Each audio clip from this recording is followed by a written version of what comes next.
বাংলাদেশেও সন্ত্রাসী হামলার ষড়যন্ত্র হচ্ছে, সতর্ক অবস্থানে আইন শৃঙ্খলা বাহিনী, বললেন প্রধানমন্ত্রী। ঢাকা রাজশাহী বিরতিহীন ট্রেন উদ্বোধন। দল ও জোটের সিদ্ধান্ত না মেনে এবার শপথ নিলেন বিএনপির জাহিদুর রহমান। বললেন বাকিরাও শপথ নিতে আগ্রহী, দলীয় নেত্রীর মুক্তির দাবি নিয়ে সংসদে থাকার প্রত্যয়।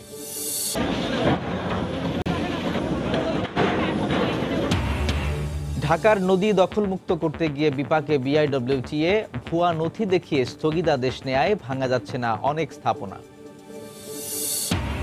রাখাইনে অস্ত্র সরবরাহকারীদের খুঁজে বের করতে জাতিসংঘের প্রতি আহ্বান পররাষ্ট্রমন্ত্রীর, সংস্থার শীর্ষ ৩ কর্মকর্তার সঙ্গে বৈঠক। এবং বাসচাপায় আবরার হত্যায় ৩০৪ ধারায় চার্জশিট দাখিল। চট্টগ্রামে নিয়ন্ত্রণ হারিয়ে রাস্তার পাশের ঘরে কাঠ বোঝাই জিপ, ঘুমন্ত ৪ শ্রমিকের মৃত্যু।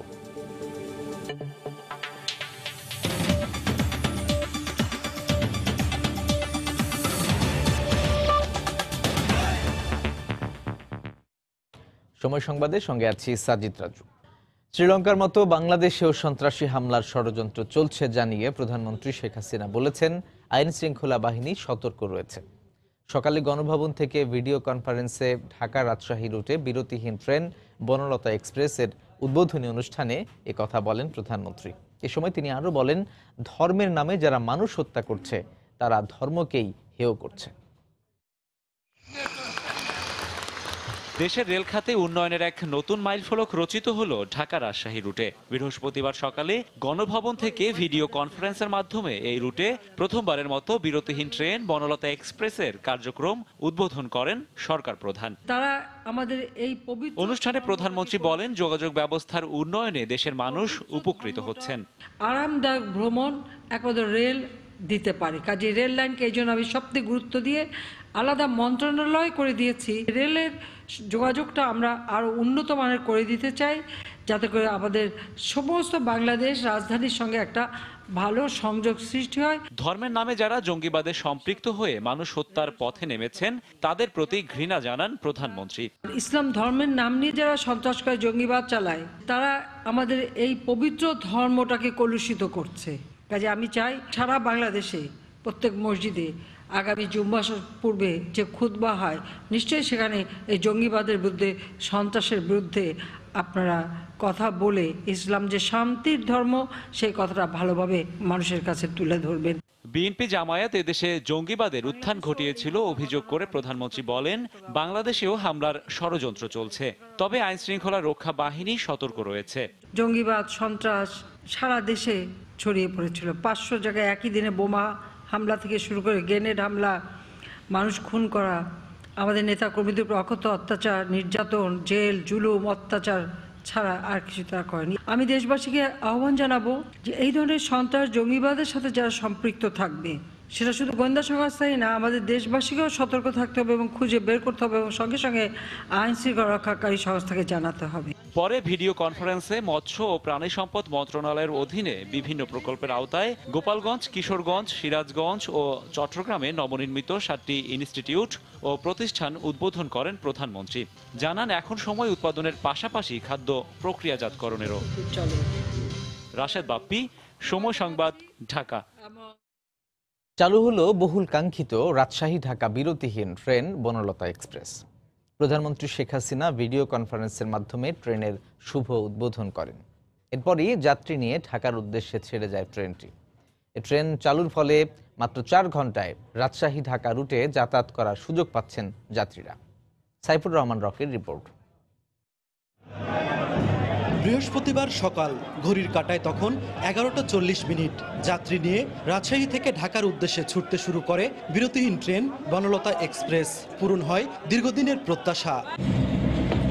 উদ্বোধনের প্রথম দিনেই ইতিহাসের সাক্ষী হয়ে ট্রেনে ভ্রমণ করতে পেরে দারুণ উচ্ছ্বসিত যাত্রীরা। বনলতা এক্সপ্রেস শুরু হওয়াতে আমি খুবই উচ্ছ্বসিত, আনন্দিত।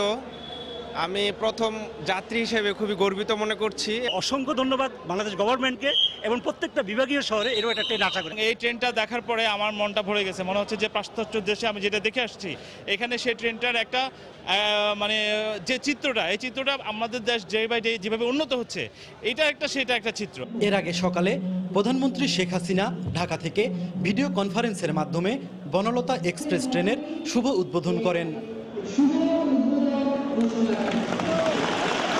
এ সময় রাজশাহীতে রেলমন্ত্রী নুরুল ইসলাম সুজন, স্থানীয় সংসদ, রাশিক মেয়র সহ গণ্যমান্য ব্যক্তিরা উপস্থিত ছিলেন। রেলমন্ত্রী বলেন, এই ট্রেনটি চালুর মধ্য দিয়ে যোগাযোগের ক্ষেত্রে নতুন দিগন্তের সৃষ্টি হলো। রাজশাহী কলকাতা একটি ট্রেন যেটি আমাদের এলাকার উত্তরবঙ্গের মানুষের জন্য খুব দরকার। এখান থেকে ভিসা নিয়ে সবাই চিকিৎসা বা বেড়াতে বা ব্যবসা কাজে যাবে, সেটিও আশা করছি 1 বছরের মধ্যে হয়ে যাবে। এইখানে যেমন অল্প পয়সা আমরা সেবাটা দেব, আবার যাদের সামর্থ্য আছে সেই সুযোগ সুবিধা দিয়েও তাদের জন্য আমরা সেই ব্যবস্থা রাখবো। উত্তরবঙ্গের জন্য এই ধরনের বিরতির কোনো ট্রেন ছিল না।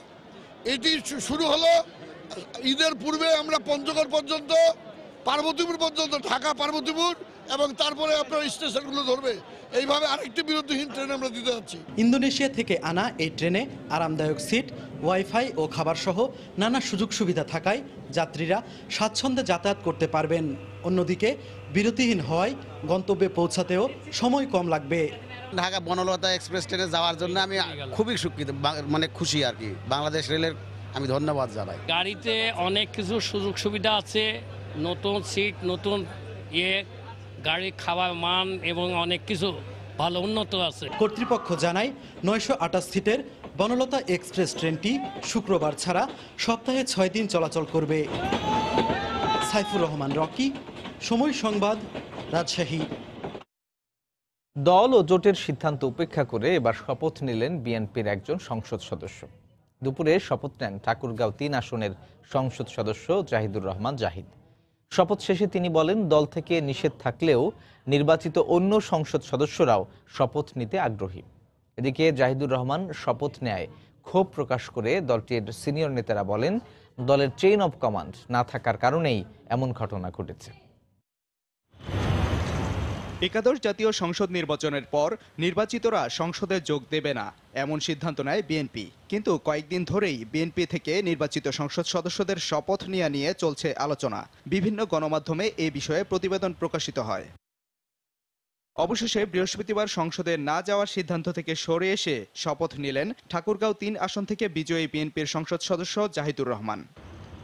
বেলা 12টার পর স্পিকার ডক্টর শিরিন শারমিন চৌধুরীর কাছে শপথ নেন জাহিদুর রহমান। এর আগে শপথ নেয়ার আগ্রহের কথা জানিয়ে স্পিকার বরাবর চিঠি পাঠান বিএনপির এই সংসদ সদস্য। 1991 সাল থেকে নির্বাচন করলেও শুধুমাত্র একাদশ জাতীয় সংসদ নির্বাচনেই বিজয়ী হন তিনি। পরে সাংবাদিকদের তিনি বলেন, বেগম খালেদা জিয়ার মুক্তির দাবি নিয়ে সংসদে থাকবেন তিনি। মহাসচিব বাদে আমরা 5 জন, আমাদের মধ্যে একটা আলোচনা হয়েছিল, সবাই শপথের পক্ষে। এখন তারা নিবে কিনা বা কোন দিন নিবে এটা কিন্তু আমি জানি না। যেহেতু দলের সিদ্ধান্তের বাইরে গিয়ে আমি শপথ গ্রহণ করলাম, এটা স্বাভাবিক কারণেই দল আমাকে করতে পারে। কিন্তু বহিষ্কার আমাকে করলেও আমি বিএনপিতে ছিলাম, বিএনপিতে আছি এবং বিএনপিতে থাকবো। সংসদে দাঁড়িয়ে আমার নেত্রীর মুক্তির আবেদন এবং লক্ষ লক্ষ নেতা কর্মীর মামলা প্রত্যাহারের আবেদন, এটাই আমি জানাবো সর্বপ্রথম, এটাই আমার কাজ। তবে জাহিদুর রহমান শপথ নেয়ার পর তাৎক্ষণিক প্রতিক্রিয়ায় বিএনপি নেতারা বলেন, দলীয় প্রধান কারাগারে থাকা অবস্থায় দলের সিদ্ধান্তের বিরুদ্ধে গিয়ে জাহিদুর রহমান বিশ্বাসঘাতকতা করেছেন। আমাদের দলীয় সিদ্ধান্ত যে আমরা পার্লামেন্টে যাব না, দলের সিদ্ধান্ত যিনি অমান্য করবেন তিনি দলের লোক হিসেবে, দলের ব্যক্তি হিসেবে বিবেচিত হবেন না। বেগম জিয়া যেহেতু কারাগারে, এ সময় তাকে কারাগারে রেখে এই ধরনের বিশ্বাসঘাতকতা আমরা আশা করিনি। দলের উচ্চ পর্যায়ের নেতৃবৃন্দের মধ্যে আদর্শিক ভিত্তিও দুর্বল, যে কারণে এই ঘটনাটি ঘটেছে। এর আগে দল ও জোটের সিদ্ধান্ত উপেক্ষা করে সংসদে শপথ নেন গণফোরাম থেকে নির্বাচিত 2 সংসদ সদস্য সুলতান মোহাম্মদ মনসুর ও মোকাব্বির খান। সাদিকুর রহমান, সময় সংবাদ, ঢাকা। স্থগিতাদেশ থাকায় প্রায় 40টি স্থাপনা উচ্ছেদ করতে পারেনি বিআইডব্লিউটিএ। ঢাকার আশপাশের নদী দখলমুক্ত করার অভিযানে আজ তুরাগ তীরে একটি গার্মেন্টস ও কয়েকটি বহুতল ভবন সহ শতাধিক স্থাপনা উচ্ছেদ করেছে সংস্থাটি। তারা জানান, নদীকে আগের রূপ ফিরিয়ে দিতে অন্যান্য সংস্থার সহযোগিতা প্রয়োজন। প্রায় প্রায় ৩ মাস ধরে এভাবেই ঢাকার আশেপাশের নদী দখলমুক্ত করার অভিযান চালিয়ে যাচ্ছে বিআইডব্লিউটিএ। বৃহস্পতিবার সকালে উচ্ছেদ করা হয় ৪তলা ৫তলা ভবন সহ বেশ কিছু ছোট বড় আবাসিক স্থাপনা। উচ্ছেদ ঠেকাতে কাগজপত্র এনে অনেকে বুঝতে পারেন ভুল তথ্যের ভিত্তিতে জমি কিনেছেন তারা। ১৫০ বছর আগের জায়গা এটা আমাদের খাজনা খারিজ গ্যাস বিল বিদ্যুৎ বিল সব আপ টু ডেট ক্লিয়ার আছে। বর্তমান পর্যন্ত খাজনা আছে, হ্যাঁ, হালনাগাদ পর্যন্ত। আমরা ক্রয়কৃত সম্পত্তি 1980 সালে ক্রয় করছে আমার ফাদার। ওনারা আমাদের জানায় ভাগুক, অন্তত জানাবে তো। এর মধ্যে নদীর কোল ঘেঁষে 7টি স্থাপনায় উচ্ছেদে স্থগিতাদেশ থাকার কারণে থমকে যায় কার্যক্রম। তবে বিআইডব্লিউটি এর কর্মকর্তারা জানান অনেকে আদালতে ভুল নথি দেখিয়ে স্থগিতাদেশ এনেছেন। আদালতকে ভুল বুঝিয়ে ভুল কাগজপত্র দেখিয়ে তারা একটি রায় স্টে অর্ডার নিয়ে আসছেন। প্রায় 40 হতে 45টি অবৈধ স্থাপনা উচ্ছেদ করা যাচ্ছে না। বিজ্ঞ আইনজীবীর মাধ্যমে এগুলো মোকাবেলা করে এগুলোকে খারিজ করার ব্যাকেট করার ব্যবস্থা করব। সংস্থাটি বলছে তুরাগ এখন ময়লার ভাগাড়ে পরিণত হয়েছে, তাই নদীকে আগের রূপে ফেরাতে পরিবেশ অধিদপ্তর, সিটি কর্পোরেশন, ওয়াসা ও রেল ও শিল্প মন্ত্রণালয় সহ সব সংস্থাকে একযোগে কাজ করতে হবে। ঢাকার যে চারপাশের নদীগুলোকে এবং পরবর্তীতে বাংলাদেশের অন্যান্য নাব্য নদীকে বসবাসযোগ্য মানুষের ব্যবহারযোগ্য করার জন্য শুধুমাত্র বিআইডব্লিউটিএ না, একই সাথে পরিবেশ অধিদপ্তর, রাজুক সহ বেশ কয়েকটি প্রতিষ্ঠান তাদের দায়িত্ব আছে। দুই পাশ থেকে যেমন ভরাট হয়েছে আর দখলও সম পরিমাণে হয়েছে এবং আবার দূষণও হয়েছে। জরিমানা করতে হবে, আইনের আওতায় আনতে হবে, জেল দিতে হবে। এদিকে আদালতের স্থগিতাদেশ চ্যালেঞ্জ করে প্রয়োজনে আইনি লড়াইয়ের মাধ্যমে বাদ পড়া অবৈধ স্থাপনা উচ্ছেদ করা হবে বলে জানিয়েছে বিআইডব্লিউটিএ। সেলিয়া সুলতানা, সময় সংবাদ, ঢাকা। রমজান মাস সামনে রেখে ফের সক্রিয় হয়ে উঠেছে এক শ্রেণীর অসাধু ব্যবসায়ী। 1 বছর আগেই শেষ হয়ে যাওয়া খেজুরের মেয়াদ আরও 1 বছর বাড়িয়ে বিক্রির পায়তারা নস্যাৎ করে দিয়েছে র্যাব। রাজধানীর ফরাশগঞ্জের একটি কোল্ড স্টোরেজে অভিযান চালিয়ে 110 টন পচা খেজুর জব্দ ও 2টি প্রতিষ্ঠানকে 35 লাখ টাকা জরিমানা করা হয়। এছাড়া এক ব্যবসায়ীকে 2 বছরের কারাদণ্ড দেন র্যাবের ভ্রাম্যমাণ আদালত। রাশেদ বাপ্পির রিপোর্ট। চকচকে রঙিন প্যাকেটে সাজানো হাজার হাজার প্যাকেট খেজুর। আসন্ন রমজানকে কেন্দ্র করে এই খেজুরগুলোই বাজারে ছেড়ে দেওয়ার পায়তারা করছিলেন কিছু বিক্রেতারা। তবে র্যাব বলছে এসব খেজুরের প্যাকেটে যদিও লেখা রয়েছে 2020 সাল মেয়াদ উত্তীর্ণের তারিখ, তবে আরও 1 বছর আগেই এই খেজুরের মেয়াদ শেষ হয়ে গিয়েছে। বুধবার রাতে পুরান ঢাকার ফরাশগঞ্জের সিটি আইস অ্যান্ড কোল্ড স্টোরেজে অভিযানে যায় র্যাব। 3 তলার এই কোল্ড স্টোরেজে নানা ধরনের ফলের মাঝে সবথেকে বেশি পাওয়া যায় খেজুর। তবে এসব খেজুরের প্যাকেট খুলতেই বেরিয়ে আসে উৎকট গন্ধ। স্বাভাবিক দৃষ্টিতেই বোঝা যায় অনেকটা কালচে রূপ ধারণ করা খেজুরগুলো খাওয়ার যোগ্যতা হারিয়েছে অনেক আগেই। ভোক্তার চোখ ফাঁকি দিতে মানহীন এসব খেজুরের গায়ে এক প্রকার তৈলাক্ত দ্রব্য মিশিয়ে ছাড়া হতো বাজারে। প্রচুর পরিমাণ খেজুর রয়েছে যে খেজুরগুলো আজ থেকে আরও 1 বছর আগে এক্সপায়ার হয়ে গেছে। এই মেয়াদ উত্তীর্ণ এই বা এক্সপায়ার্ড খেজুরগুলোকে নতুন করে প্যাকেজিং করে কিন্তু বাজারে ছেড়ে দেওয়া হচ্ছে। এটি একটি মারাত্মক অপরাধ। অভিযানে মানহীন খেজুর মজুদের দায়ে সিটি কোল্ড স্টোরেজকে 20 লাখ টাকা জরিমানা এবং ফল বিক্রির প্রতিষ্ঠান আহনাফ এন্টারপ্রাইজকে 15 লাখ টাকা জরিমানা করে র্যাব। এছাড়া পচা খেজুর বিক্রির পায়তারার দায়ে আহনাফ এন্টারপ্রাইজের মালিক ইয়াসিন ব্যাপারীকে 2 বছরের কারাদণ্ডাদেশ দেন ভ্রাম্যমাণ আদালত। আমরা তো পেটি খুলে দেখতে পারি না, আগে ব্যবসায়ীদের একটা নিষেধ আছে, আমাদের পেটি নষ্ট হয়ে যায়, পেটি কাটেন কেন, ছিঁড়েন কেন। এখন যা দেখলাম, এখন তো পেটি না খুলে রাখার আর কোনো উপায় নেই, কারণ আমি এটা বুঝি যে এগুলি খাইলে মানুষের ক্ষতি হবে। যারা করতেছে যে ডেট এক্সপায়ার মালগুলো আগেই বিক্রি করা উচিত ছিল, কম সেলে। এখন তোমার রমজান সামনে করে এগুলো রাখা ঠিক হয়নি। যে কোনো প্রকার ভেজাল বন্ধে পুরো রমজান মাস জুড়েই এমন অভিযান চলবে বলে জানিয়েছেন র্যাবের নির্বাহী ম্যাজিস্ট্রেট। রাশেদ বাপ্পি, সময় সংবাদ, ঢাকা। সময় সংবাদে আরও থাকছে। ম্যালেরিয়া আক্রান্তদের 91 ভাগেরই বসবাস রাঙ্গামাটি, বান্দরবান ও খাগড়াছড়িতে অনুন্নত যোগাযোগের কারণে মিলছে না চিকিৎসা।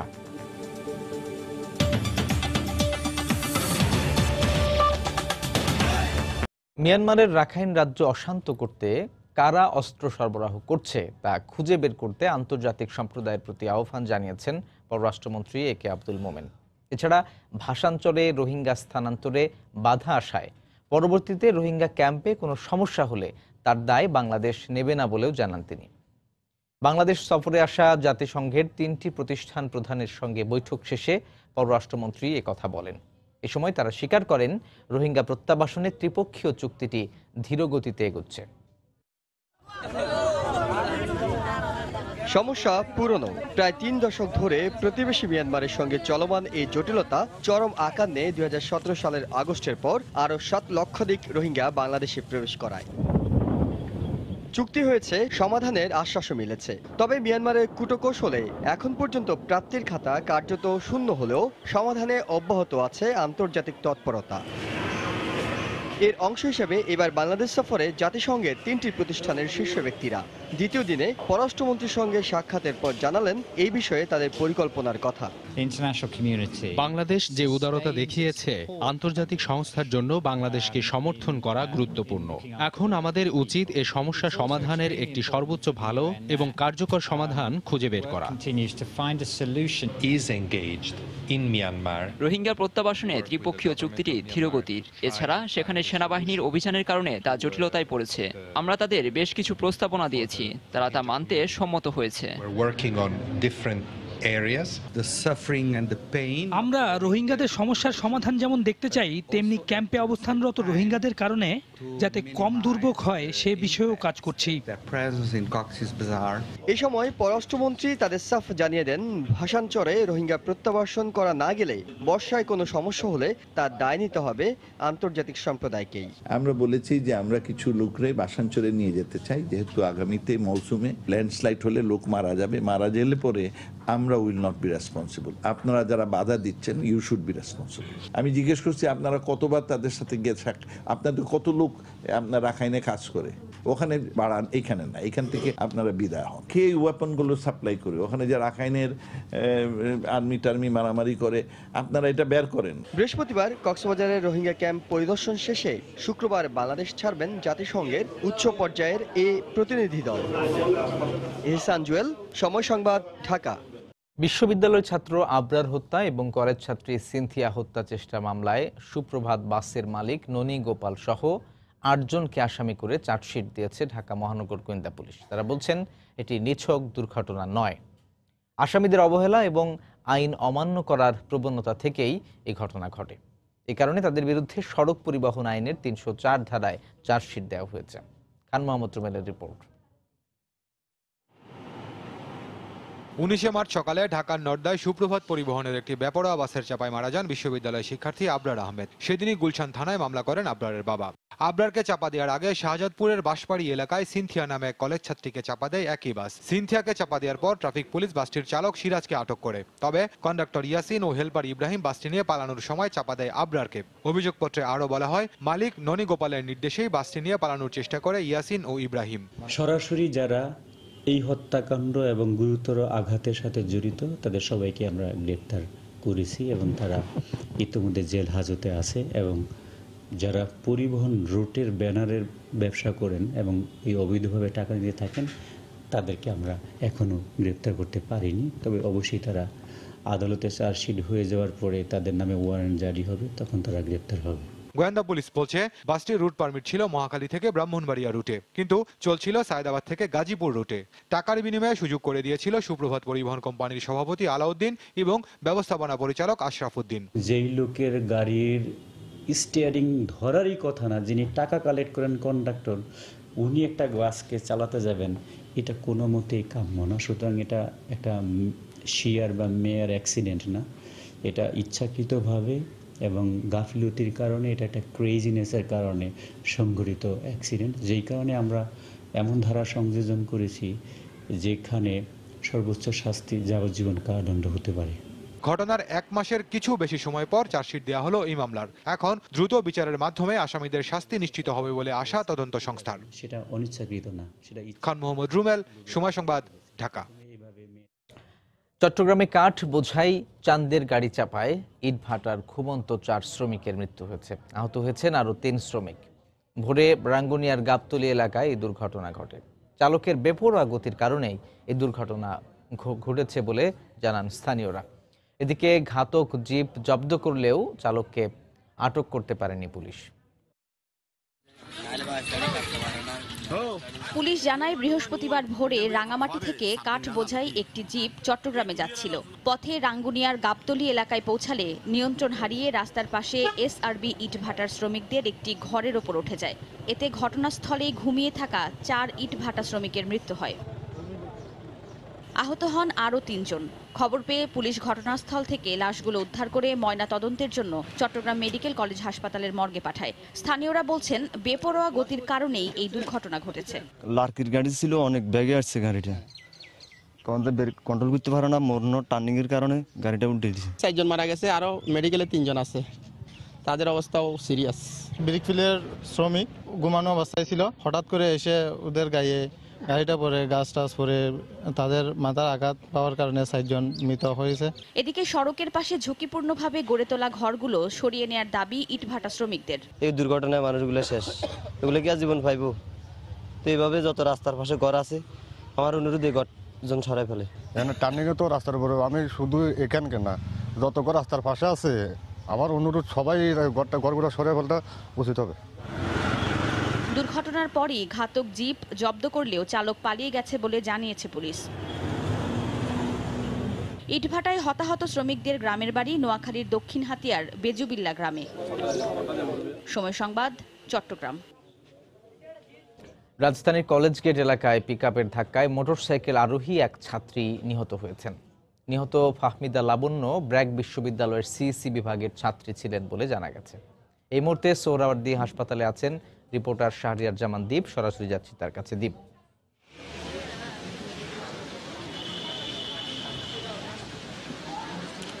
রাজু, ঠিক যেমনটি আপনি বলছিলেন, ব্র্যাক বিশ্ববিদ্যালয়ের ছাত্রী লাবণ্য সড়ক দুর্ঘটনায় নিহত হয়েছেন এবং সর্বশেষ সেখান থেকে যেটি আমরা জানতে পেরেছি, তার পরিবার এবং বন্ধুরা এখানে রয়েছেন, সেটি তারা আমাদের বলেছেন যে তার শ্যামলী বাসা থেকে ব্র্যাক ইউনিভার্সিটি যাওয়ার পথে কলেজ গেট এলাকায় এই ঘটনাটি ঘটে এবং তারা যেটি বলছেন যে লাবণ্য আসলে একটি উবার লাবণ্য একটি মোটরসাইকেলে ছিল, উবার সার্ভিস যেগুলি বলা হয় সেখানে ছিল। তো যেটি তারা বলছে যে প্রথমে একটি গাড়ি তাদেরকে ধাক্কা দেয়, যার ফলে ড্রাইভার এক পাশে এবং লাবণ্য এক পাশে পড়ে যায়। পরবর্তীতে লাবণ্যর উপর দিয়ে একটি এই মিনি যে ট্রাকগুলো রয়েছে সেই ট্রাকগুলি তার উপর দিয়ে চলে যায়। এর পরে তারা আসলে তাকে এই সরকারি হাসপাতালে নিয়ে আসা হলে কর্তব্যরত চিকিৎসক তাকে মৃত ঘোষণা করেন এবং তারা যেটি বলছেন যে এই যে ট্রাকটি তাকে চাপা দিয়েছে সেই ট্রাকটি আটক করা হলেও সেখান থেকে কিন্তু চালক পালিয়ে যায়। তো এই মুহূর্তে সরকারি হাসপাতালের মর্গে লাবণ্য মরদেহ রয়েছে, পরিবারের সদস্যরা এখানে রয়েছেন, তারা আসলে অপেক্ষা করছেন ময়নাতদন্তের জন্য। ময়নাতদন্তের পরে আসলে পরিবারের কাছে তার মরদেহটি বুঝিয়ে দেওয়া হবে। একটু জানিয়ে রাখতে চাই যে ঘটনার পরপরই কিন্তু পরিবারের সদস্যরা এবং লাবণ্যর যারা বন্ধুরা রয়েছেন তারা এখানে এসেছেন এবং তারা যেটি বলছেন যে এই ধরনের মৃত্যু আসলে কোনোভাবে মেনে নেওয়া যায় না। যে এই তারা যেটি বলছেন যে লাবণ্য যে মোটরসাইকেলে ছিল বা লাবণ্য যে এই বাউন্ডারিতে ছিল, সে তাদের আসলে কোনো দোষ ছিল না, পিছন থেকে তাদেরকে ধাক্কা মারার কারণে কিন্তু দুজন পড়ে যায় এবং পরবর্তীতে লাবণ্য পড়ে যাওয়ার পরে তার উপর আরেকটি গাড়ি তাকে চাপা দিয়ে চলে যায়, যার ফলেই কিন্তু তার এই মৃত্যু ঘটেছে। তবে এখন ময়নাতদন্তের জন্য এখানে অপেক্ষা করছে। ময়নাতদন্তের পরেই আসলে তার মৃত্যুর মূল কারণটি সম্পর্কে জানা যাবে। পরিবারের সদস্যরা এখানে রয়েছেন। তবে যতটুকু আমরা জানতে পেরেছি যে এই ময়নাতদন্ত শেষে লাবণ্যকে এখান থেকে নিয়ে যাওয়া হবে। পরিবারের সদস্যরা এখানে রয়েছেন লাবণ্যর বন্ধুরা। তো এখান থেকে আসলে সর্বশেষ তথ্যটি ছিল যে ব্র্যাক বিশ্ববিদ্যালয়ের ছাত্রী লাবণ্য যে সড়ক দুর্ঘটনায় নিহত হয়েছেন, এই মুহূর্তে তার এখানে ময়নাতদন্ত চলছে। ময়নাতদন্ত শেষে পরিবারের কাছে তার মরদেহ বুঝিয়ে দেওয়া হবে। তো রাজু, এই ছিল আসলে আমার কাছে এখান থেকে সর্বশেষ তথ্য। সোহরাওয়ার্দী হাসপাতাল থেকে যোগ দিয়েছিলেন সহকর্মী শাহরিয়ার জামান দীপ। প্রশাসনের আশ্বাসে প্রত্যাহার করা হয়েছে বৃহত্তর চট্টগ্রামের ধর্মঘট। আর বৃহত্তর রংপুরের ধর্মঘট নিয়ে অভ্যন্তরীণ দ্বন্দ্বে জড়িয়ে পড়েছেন বাংলাদেশ পরিবহন শ্রমিক ফেডারেশনের খোদ সভাপতি ও সাধারণ সম্পাদক। পরস্পর বিরোধী বক্তব্য দিয়ে ধর্মঘটের পক্ষে বিপক্ষে অবস্থান নিয়েছে তারা। সকালে যান চলাচল বন্ধ থাকায় দুর্ভোগে পড়েন যাত্রীরা। টানা 18 ঘন্টা পর বৃহস্পতিবার দুপুর 12টা থেকে প্রত্যাহার করা হয় বৃহত্তর চট্টগ্রামের পরিবহন ধর্মঘট। এর পরপরই শুরু হয় যান চলাচল। এদিন জেলা প্রশাসনের সঙ্গে শ্রমিক নেতাদের বৈঠকের পর কর্মসূচি প্রত্যাহার করা হয়। দুপুর 12টা থেকে উদ্র হয়েছে।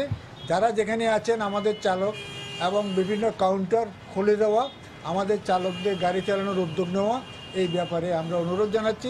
এর আগে বুধবার সন্ধ্যা থেকে বৃহস্পতিবার দুপুর পর্যন্ত বৃহত্তর চট্টগ্রামের 87টি রুটে পরিবহন ধর্মঘটের কারণে দুর্ভোগে পড়েন যাত্রীরা।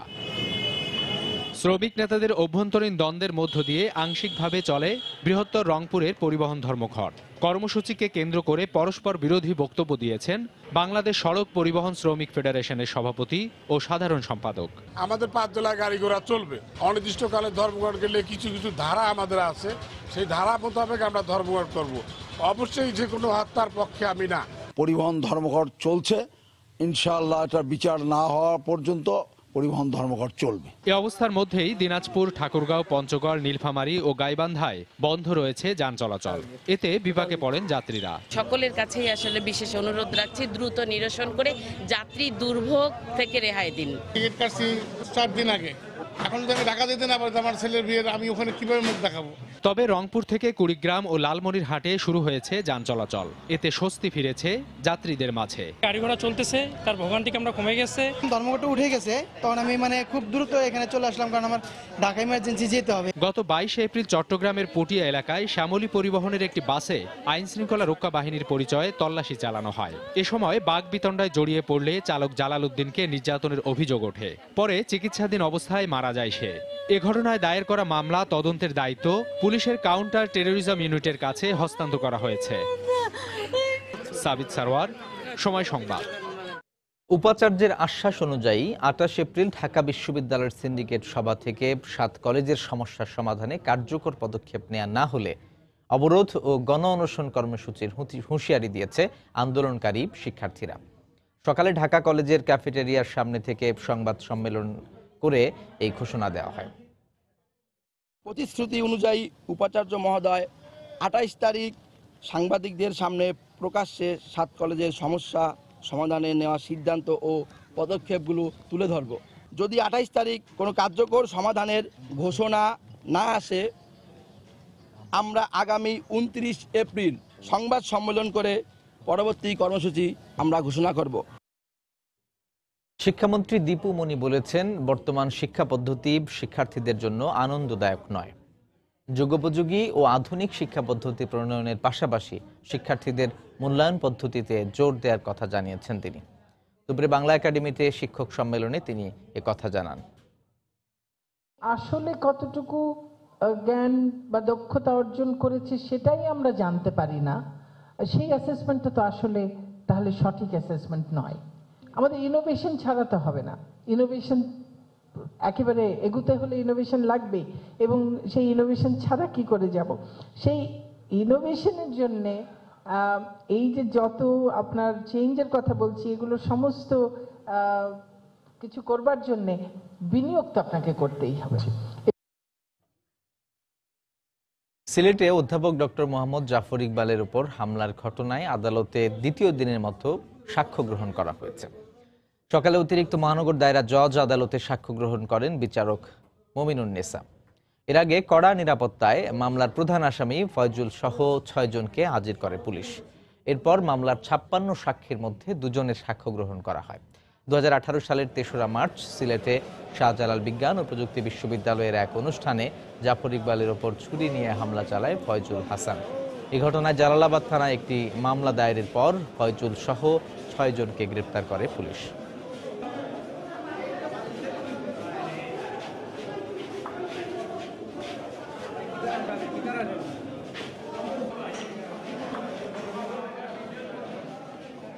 চার্জশিটে মোট 56 জন সাক্ষী আছে, এর মধ্যে এর পর্যন্ত 2 জন সাক্ষী হয়েছে। আমরা আরও সাক্ষী আনার জন্য 50-50টি আশা করি আগামী তারিখে সাক্ষী উপস্থাপন করব বিজ্ঞ আদালতে। আগামী তারিখ 21/5/2019 ইংরেজি। ফেনীর মাদ্রাসা ছাত্রী নুসরাতকে পুড়িয়ে হত্যা মামলায় গ্রেপ্তার আওয়ামী লীগ নেতা রুহুল আমিনের 5 দিনের রিমান্ড শেষ হওয়ায় তাকে কারাগারে পাঠানোর নির্দেশ দিয়েছেন আদালত। এছাড়া এজাহারভুক্ত আসামি শাহাদাত হোসেন শামীমের 3 দিনের রিমান্ড মঞ্জুর করেছেন আদালত। এদিকে নুসরাত হত্যায় জড়িতদের দৃষ্টান্তমূলক শাস্তির দাবিতে দেশের বিভিন্ন স্থানে আজও মানববন্ধন করেছেন সর্বস্তরের মানুষ।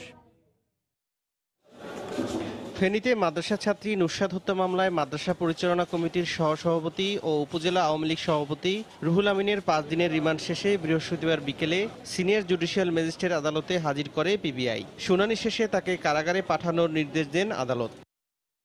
আজকে আমরা তাকে আদালতে উপস্থাপন করে রিমান্ড শেষে প্রতিবেদন এবং উপস্থাপন করছি, আদালত তাকে পরে হাজতে পাঠায় দিচ্ছে। এর আগে দুপুরে এজাহারভুক্ত ৩ নম্বর আসামি শাহাদাত হোসেন শামীমকে জেলা সিনিয়র জুডিশিয়াল ম্যাজিস্ট্রেট আদালতে হাজির করে 5 দিনের রিমান্ড আবেদন করে পিবিআই। শুনানি শেষে বিচারক জাকির হোসেন তার 3 দিনের রিমান্ড মঞ্জুর করেন। শাহাদাত হোসেন শামীম ইতিপূর্বে 164 ধারায় স্বীকারোক্তিমূলক জবানবন্দি দিয়েছে। সেই তথ্যগুলো যাচাই বাছাই করার জন্য আইও আজকে আবার তার পুনঃ রিমান্ডের আবেদন করেছে। আদালত শুনানি শেষে আসামির জন্য 3 দিনের রিমান্ড মঞ্জুর করেছে। এদিকে নুরশাদ হত্যার বিচার দাবিতে আজও ফেনী সদরের সরস্বতী বাজার এলাকায় মানববন্ধন হয়েছে। ব্যানার ফেস্টুন সহ বিভিন্ন বিদ্যালয়ের শিক্ষক শিক্ষার্থীরা এতে অংশ নেয়। শিক্ষা প্রতিষ্ঠানে এসব কিছু করা হয় তাহলে আমরা কিভাবে কার উপর ভরসা করে আমরা শিক্ষা প্রতিষ্ঠানে যাব? আমাদের আব্বু আম্মু কার উপর ভরসা করে আমাদেরকে পড়ালেখা করতে দিবে? নুসরাত হত্যাকারীদের দৃষ্টান্তমূলক আমরা শাস্তি চাই, এটা আমরা মাননীয় প্রধানমন্ত্রীর কাছে আমরা প্রত্যাশা করি। আমাদের বোন তনু হত্যার কোনো বিচার হয় না, আমরা চাই নুসরাত হত্যার বিচার হোক, সিরাজউদ্দৌলার ফাঁসি হোক। এছাড়া যশোর ও নেত্রকোনা সহ বিভিন্ন স্থানে নারীর প্রতি সহিংসতা বন্ধে সরকারকে কঠোর আইন প্রণয়নের দাবিতে মানববন্ধন হয়েছে। তৌফিক মাহমুদ, সময় সংবাদ। রাজধানীর পানি শতভাগ সুপেয় বলে ওয়াসার ব্যবস্থাপনা পরিচালক নগরবাসীর সঙ্গে প্রতারণা করেছেন। তাকে ভোক্তা অধিকার সংরক্ষণ অধিদপ্তরের মাধ্যমে আইনের আওতায় আনার দাবি জানিয়েছেন বিভিন্ন পরিবেশ ও সামাজিক সংগঠন। সকালে ওয়াসা ভবনের প্রধান ফটকে পরিবেশ বাঁচাও আন্দোলন সহ কয়েকটি সংগঠনের উদ্যোগে মানববন্ধন করা হয়। ওয়াসার পানি কোনোভাবেই সুপেয় নয় দাবি করে মানববন্ধনে অংশ নেয়া পরিবেশবাদী কর্মীরা বলেন, পানি ব্যবহার উপযোগী করার জন্য প্রতিনিয়ত বিদ্যুৎ ও গ্যাসের পেছনে কোটি কোটি টাকা ক্ষতি হচ্ছে, যার জন্য পুরোপুরি ওয়াসা দায়ী। এ সময় ল্যাবে পরীক্ষা করা পানির মানের প্রতিবেদন জনগণের সামনে প্রকাশের দাবি জানান তারা।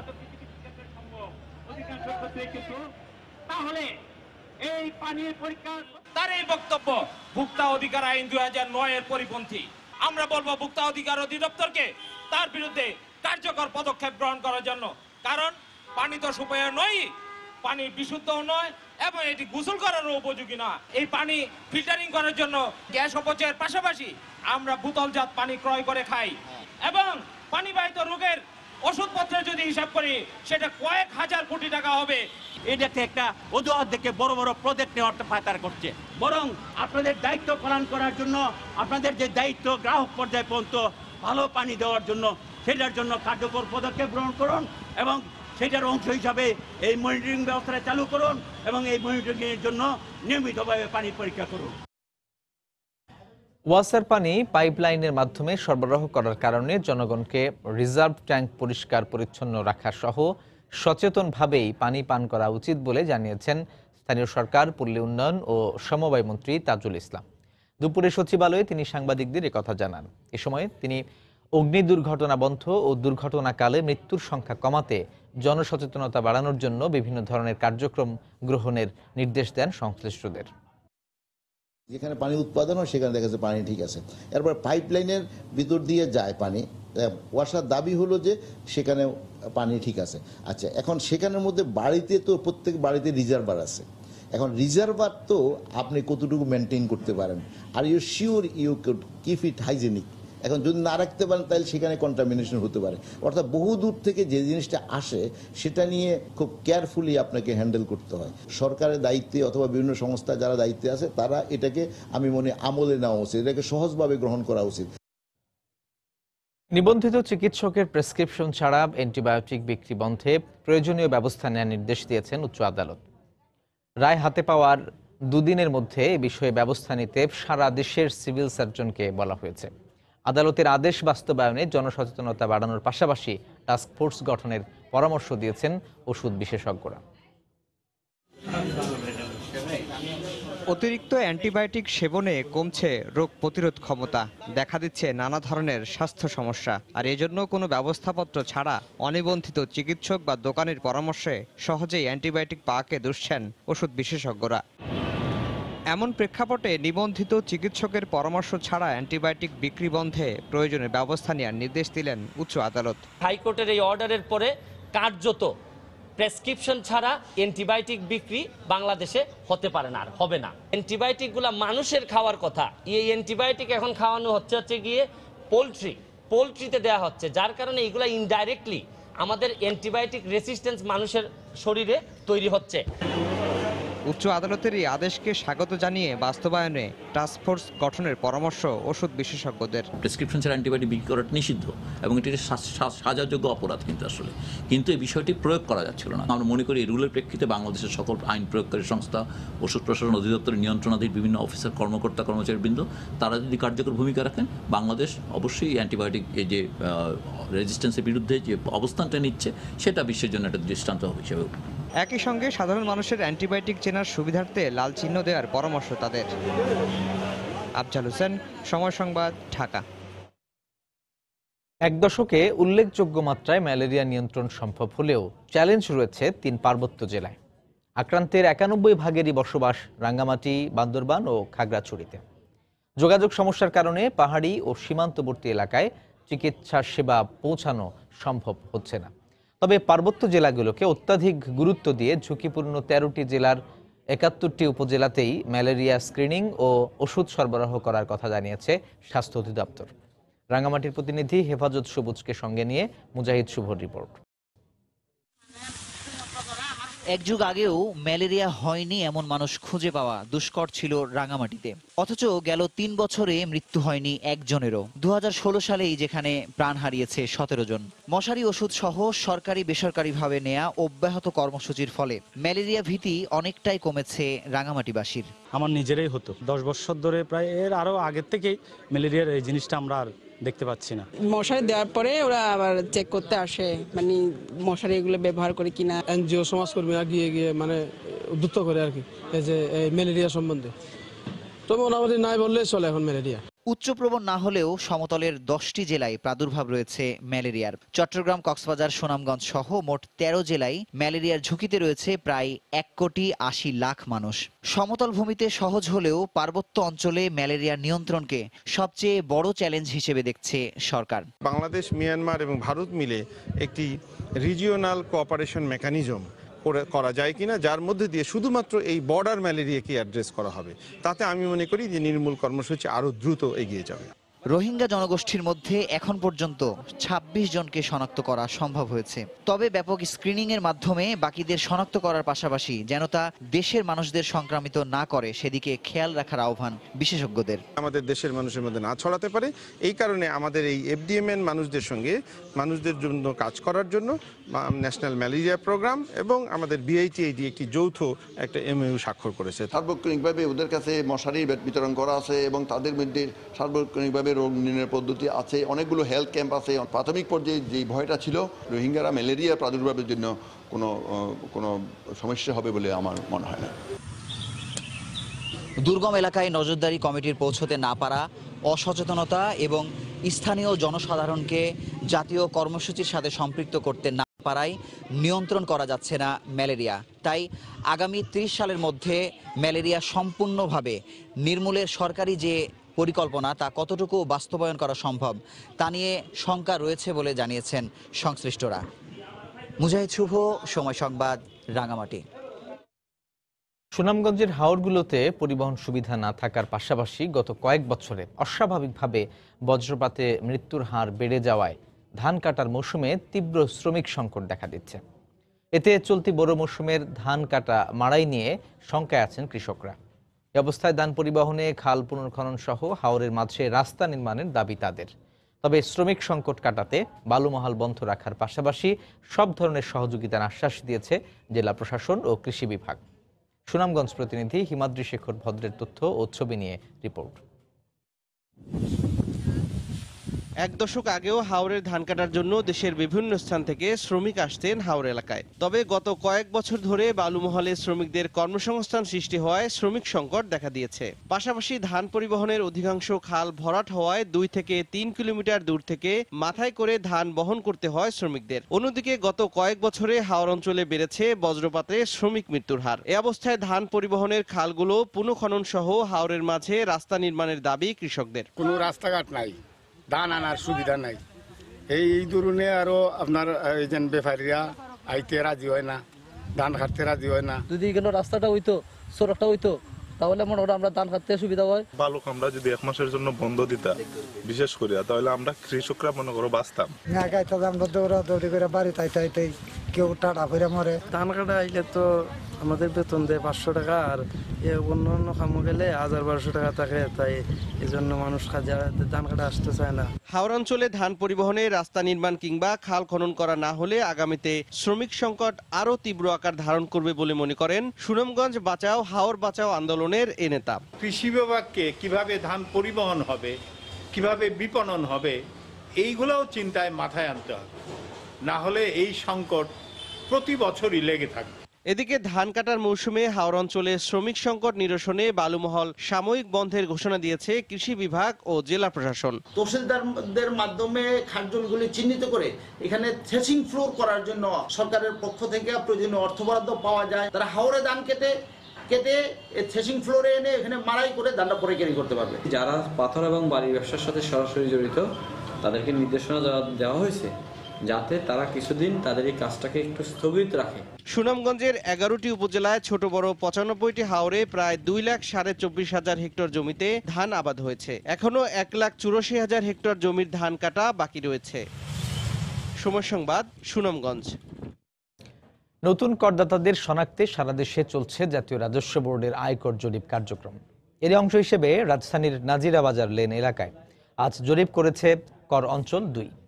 উপকর কমিশনার মাফরুজ সুলতানার নেতৃত্বে কর জরিপ টিমের সদস্যরা বিভিন্ন ব্যবসা প্রতিষ্ঠান ও বাসা ভাড়া ঘুরে ট্রেড লাইসেন্স ও কিন যাচাই করেন। Bangladesh iron steel and importers অ্যাসোসিয়েশনের নেতারা এই সময় তাদের সহায়তা করেন।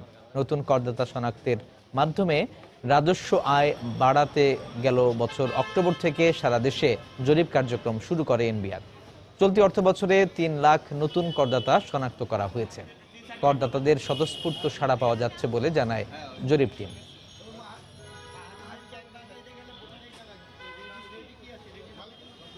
আমরা যারা এই পর্যন্ত কর দিচ্ছি এবং কিছু আমাদের ভিতরে যারা বাকি আছে, ইনশাআল্লাহ আমরা 100% সহযোগিতা করব। আমাদের প্রস্তাব হলো একটাই, যারা করদাতা আছে আমাদের যাদের ফাইলগুলো অডিটে যেন বারবার না পড়ে। তারা স্বতঃস্ফূর্তভাবে সাড়া দিচ্ছেন, আর আমরাও চেষ্টা করছি যাতে যারা কর দেয় নাই নতুন করদাতাদের কর নেটের আওতায় আনায়। এটা সরকারের এখন একটা টার্গেট যে যারা করের বাহিরে আছে তাদেরকে কর নেটের আওতায় আনতে হবে। শীর্ষ সংবাদ জানিয়ে দিচ্ছে আরো একবার। বাংলাদেশেও সন্ত্রাসী হামলার ষড়যন্ত্র হচ্ছে, সতর্ক অবস্থানে আইন শৃঙ্খলা বাহিনী, বললেন প্রধানমন্ত্রী। ঢাকা রাজশাহী বিরতিহীন ট্রেন উদ্বোধন। দল ও জোটের সিদ্ধান্ত না মেনে এবার শপথ নিলেন বিএনপির জাহিদুর রহমান, বললেন বাকিরাও শপথ নিতে আগ্রহী। দলীয় নেত্রীর মুক্তির দাবি নিয়েই সংসদে থাকার প্রত্যয়।